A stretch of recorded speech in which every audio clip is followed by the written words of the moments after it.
تو امام غزالی رحمۃ اللہ تعالی علیہ نے لکھا ہے مکاشفۃ القلوب میں، فرماتے ہیں کچھ لوگ قیامت کے قریب آئیں گے جن کے نبی پاک صلی اللہ علیہ وسلم نے نشاندہی کی ہے، ان کے پاس کوئی شخص نہ بیٹھے ورنہ اس کا دل کالا ہو جائے گا۔ کہ حضور وہ کون سے؟ تو فرمانے لگے نبی پاک نے کچھ لوگ بتائے ہیں، ان کے پاس نہیں بیٹھنا۔ کون سے؟ مصطفیٰ کریم نے فرمایا یحبون الدنیا وینسون الآخرہ، جو دنیا کو سے پیار کرنے لگے اور آخرت کو بھول جائیں۔ امام صاحب فرماتے ہیں ان سے دور رہنا، دل کالا ہو جائے گا۔ یحبون المال وینسون الحساب، وہ جو نبی پاک نے فرمایا نا کچھ لوگ آئیں گے جو مال سے تو پیار کریں گے پر اس کے حساب کو بھول جائیں گے، ان سے بچنا۔ فرمایا یحبون القصور وینسون المقبرہ، جو مکانوں سے تو پیار کریں گے پر اپنی قبروں کو بھول جائیں گے۔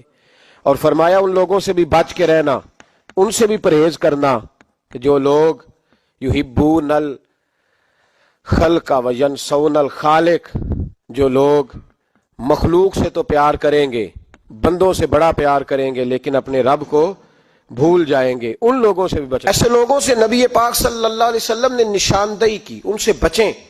تعلقات میں خلوص ہوتا ہے، جب کوئی آپ کی غربت سے پیار کرتا ہے تو وہ آپ کا اصل دوست ہوتا ہے، جب وہ آپ کی تنہائیوں سے آزمائشوں سے پیار کرتا ہے تو اس کا آپ کے ساتھ رشتہ خالص ہوتا ہے۔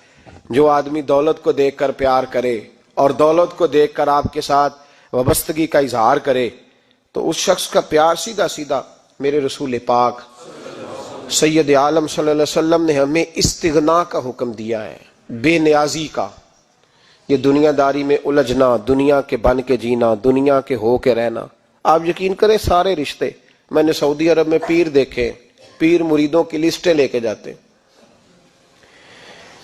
ان کو ٹیلی فون ہوتا ہے تمہارے پیر صاحب آ گئے ہیں تم بھی پہنچ جاؤ، ٹھنڈی بوتلیں لے آنا آتی دفعہ، وہاں وزن اٹھایا نہیں جاتا واپسی پہ۔ ہمارے کئی سنگی ناراض ہو گئے، حضرت آپ آتے ہیں تو آپ بتاتے نہیں، تو میں کہتا ہوں یہاں بھی یہی کام کرنا ہے، ہم تو اپنے گناہوں کی معافی لینے آئے، تو ہم جس کام آئے ہمیں کرنے دو، کیوں الجھاتے ہو؟ وہاں جا کے بھی جہاں خالصتاً انسان کا رجوع اللہ کا وقت ہے، وہاں بھی وہی حالات پیدا ہو گئے، ہر طرف دنیا داری۔